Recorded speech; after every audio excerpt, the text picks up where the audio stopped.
मानस श्रृंखला में आज का विषय पाप और पुण्य का चिंतन भाग एक तथ्य जो सदा दृष्टि से ओझल रहता है वह ये कि मनुष्य भी प्रकृति का ही अंग है।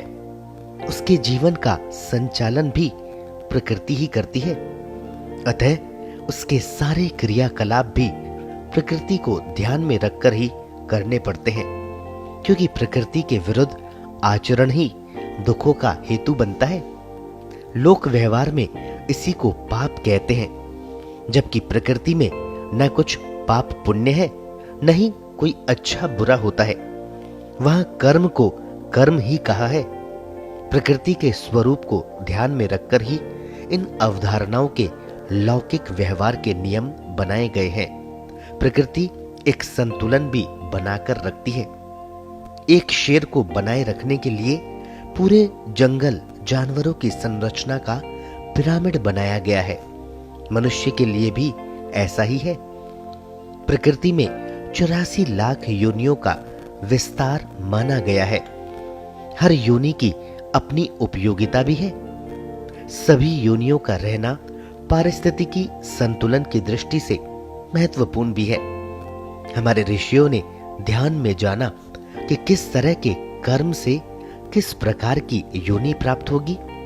ये भी जाना कि भावनाओं के आधार पर ही कर्म फलदायी होते हैं। अतः पाप पुण्य की अवधारणा में इनका विस्तृत विवेचन है। एक नर्तकी के मकान के सामने एक धार्मिक व्यक्ति का मकान था।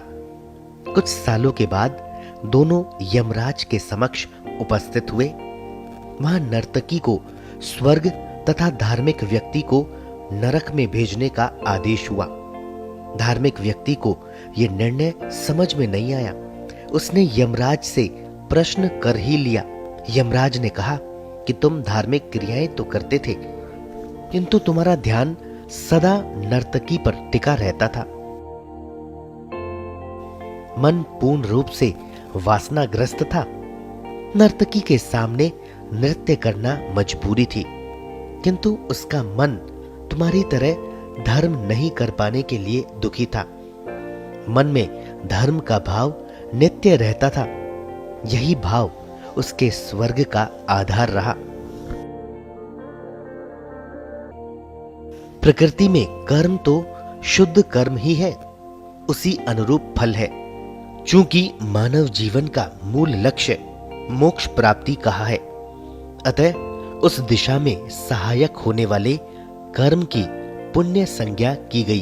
पाप पुण्य की इस अवधारणा से व्यक्ति के मन में लक्ष्य के प्रति जागरूकता एवं प्रेरणा बनी रहती है। समाज में भी मर्यादित आचरण बना रहता है। सकारात्मक सोच के कारण ही विद्या एवं ज्ञान के प्रति आकर्षण बना रहता है।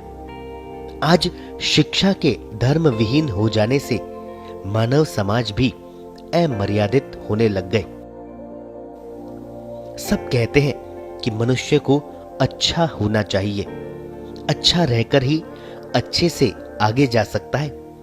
इसके लिए आगे निष्काम कर्म का अभ्यास करना पड़ता है। पाप कर्म में रमने वाला निष्काम कर्म तक सहजता से नहीं पहुंच सकता। राग, द्वेष, अहंकार आदि उसके अवरोध बन जाते हैं। तब व्यक्ति नया कुछ ग्रहण नहीं कर सकता। जैसे कि उल्टे पात्र में कुछ नहीं भर सकता। पुण्य कर्म इस पात्र को सीधा करने का प्रयास है। आत्मा के दो धातु हैं, ज्ञान एवं क्रिया।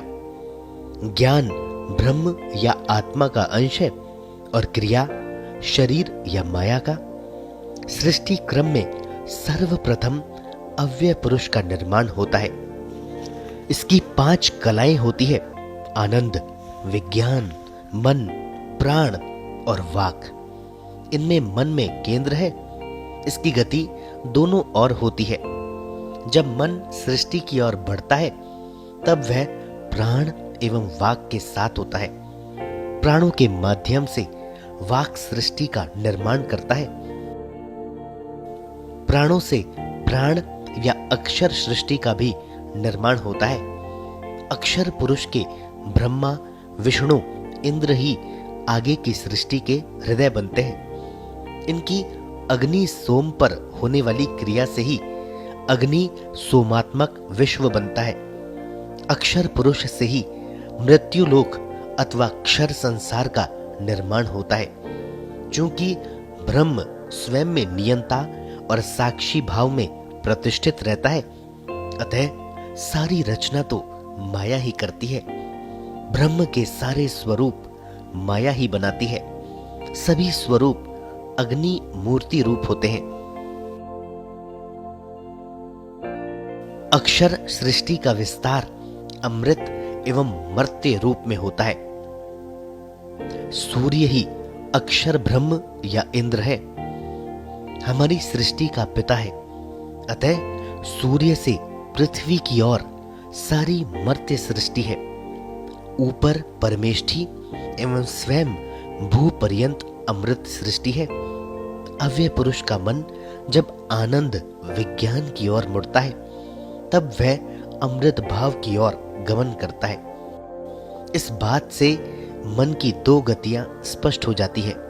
एक उधर्व गति अमृत में तथा दूसरी अधोगति मर्त्य विश्व की ओर। उधर्व गति में आत्मा परात्पर अथवा अपने मूल की ओर आगति रूप होता है।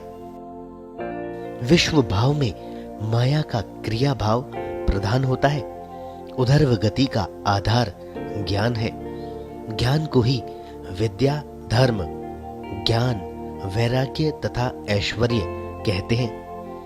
अविद्या इसका विपरीत भाव अधर्म, अज्ञान, अवैराग्य तथा अनैश्वर्य अथवा अविद्या, अस्मिता, राग, द्वेष, अभिनिवेश रूप है। ज्ञान भाव से आत्मा ब्रह्म के पास पहुंचती है तथा क्रिया भाव माया तथा सृष्टि का पर्याय है। अतः ज्ञान आधारित कर्म ही पुण्य कहलाता है तथा क्रिया आदि कर्म जो आत्मा को आवृत करते हैं, आत्मा का भान भुला देते हैं तथा जिनके फल अधोगामी बनाते हैं, वे पाप कहलाते हैं। जब तक ज्ञान ढका रहता है, उसका साध्य भी आवृत रहता है। व्यक्ति साध्य को लक्ष्य बनाकर ही अनुष्ठान करता है। कोई अनुष्ठान ज्ञान के बिना नहीं होता। किंतु ज्ञान में गति नहीं है, वह प्राणों को गतिमान करता है। ये गति ही क्रिया लक्षणा है। प्राण, गति, यजु, ऋषि, अग्नि आदि शब्द गति या माया के ही पर्यायवाची है। माया ही विद्या एवं अविद्या रूप गतिशीलता है। यही पुण्य एवं पाप कर्मों का उपादान कारण है। विश्व का मूल कारण भी अग्नि या गति तत्व है। एक एवाग्निर बहुधा समिद्धते। व्यक्ति ईश्वरीय नियमों की अवहेलना करके जब मन मर्जी अथवा बुद्धिमता के आधार पर काल्पनिक विधि विधान बनाने में प्रवृत्त हो जाता है, तब उस दशा में अवश्य ही उसका स्खलन हो जाता है।